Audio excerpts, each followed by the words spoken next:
Hey everyone, it's Nancy and I'm back with another video for Watercolor Crafts, and I want to share this altered frame that I actually made for myself.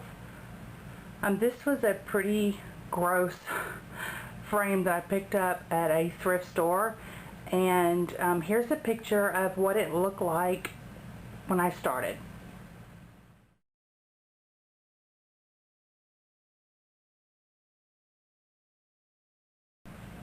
So as you can see, it was really gross, but I liked it because it is like a satiny fabric and it's a nice frame.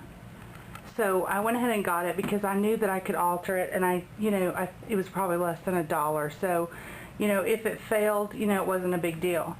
So the first thing that I did on the frame was I painted it white just with acrylic paint to cover the ugly color.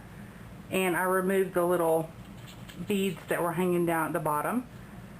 And then I went in with some Lindy Stamp Gang, and I used the Blue Hawaiian Blue, the My Mojito Green, and Tiffany's Blue in the Starburst sprays. And then I used a little bit of Buccaneer Bay Blue and Smoky Sapphire, and that gave it that beautiful green and blue and brown shimmers and tones to it. You can see the back here too. So I really like that. And then I used some antique linen distress ink and some gathered twigs, and I went in and I did some masking. You can see it here, and then some up here and down through here. And I used some of that Punchinella, I think is what it's called, as well as Tim Holtz masks. So that gave the background effect. And then in the little window area in here, I used one of the paper doilies. It's under there. You can't probably see it really well in the video. And then I used one of the Tim Holtz alphabet little playing cards, and I ripped it up.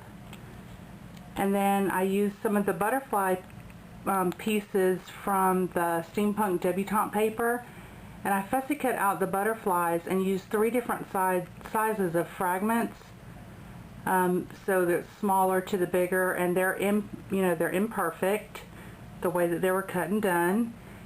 And I hung this Embrace Imperfection piece here. This is a Tim Holtz piece. These are the word bands, and I used some of the Jute twine from Watercolor Crafts, and then some of the brown and white baker's twine to hang that across at an angle. See the corner? It's just here. And then I used one of the silver filigree large corners here. This is one of the new ones I just got, and I love them. They're huge.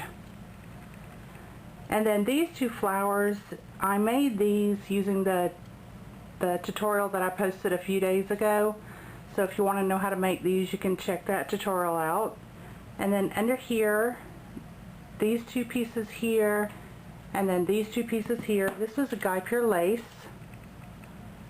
and this is it here just so beautifully. And so I just cut the pieces out and used them for like leaves. And I used antique linen and gathered twigs, again, distress inks, to grunge them up.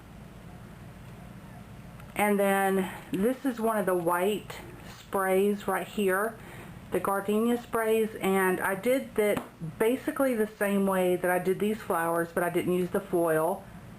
I painted them black, and I used the Lindy Stamp Gang, the same colors on them, and then I used the silver alcohol ink mixatives to color the stamens.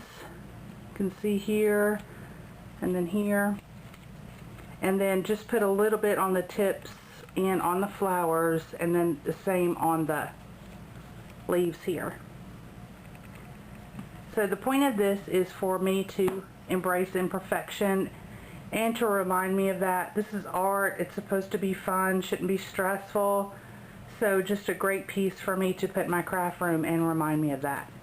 So I'll list all the items down below for you. Make sure to check out the Watercolor Crafts YouTube channel to see what the other design team members are up to, and make sure to check out the Watercolor Crafts site for all their awesome items. Thanks everybody for watching. If you have any questions, let me know. Talk to you later.